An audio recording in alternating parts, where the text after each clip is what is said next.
कश्ती गया किनारा गया, दर्द दिल का सहारा गया। कश्ती गया किनारा गया, दर्द दिल का सहारा गया। कोई पूछे आपसे कि संदीप सुमन कहाँ गया, तो बोल देना उस बेवफा के प्यार में मारा गया।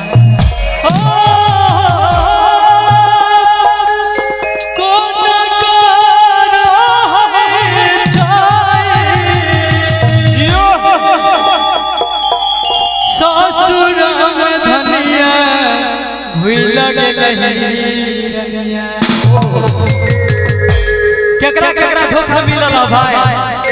आए कोई स्कूल में एन पढ़ायो है जेमे कोई पास होए है ना सब खेल। अब प्यार त एगो खेल छिए जे ना होई छै जुआ। अलग लगले त जीत छिए नहीं त जिंदगी धुआं।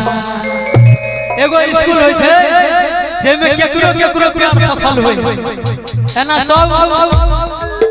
एगो मैट्रिक होय अपना जेना पढ़ के डॉक्टर इंजीनियर बनै छियै ई पढ़ाई अलग भ जाय। त हम छी कोन पढ़ाई पढ़ने, कोन पढ़ाई नी वाला जे लिखा पढ़ी करे वाले अहाँ सब छै ऊ पढ़ाई पढ़ने जेमे मैट्रिक जे है से दिल टूट गेल अहाँ सब के भेले मैट्रिक ओ सब पढ़ते अहाँ सब कर सकली। आ जे पार क गेलै से निभा लेलकै बुझलियै। त जतेक भी आदमी छै सब दिल टूटल है। सब केकरा केकरा दिल टूटल है, केकरा केकरा टूटल है सब छिए तेने। ओ कोना को रहे छाए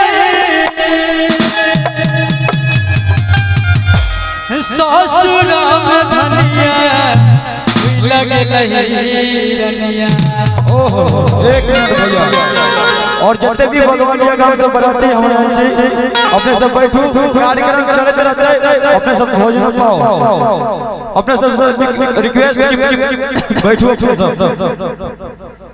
पागल काहे सारा दुनिया भूल लगलही रनिया। पागल काहे सारा दुनिया भूल लगलही।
कहाँ चले कहने सैड सॉन्ग भैया आवाज हाँ जतेक भी भाई उपस्थित छे और अभी बहुत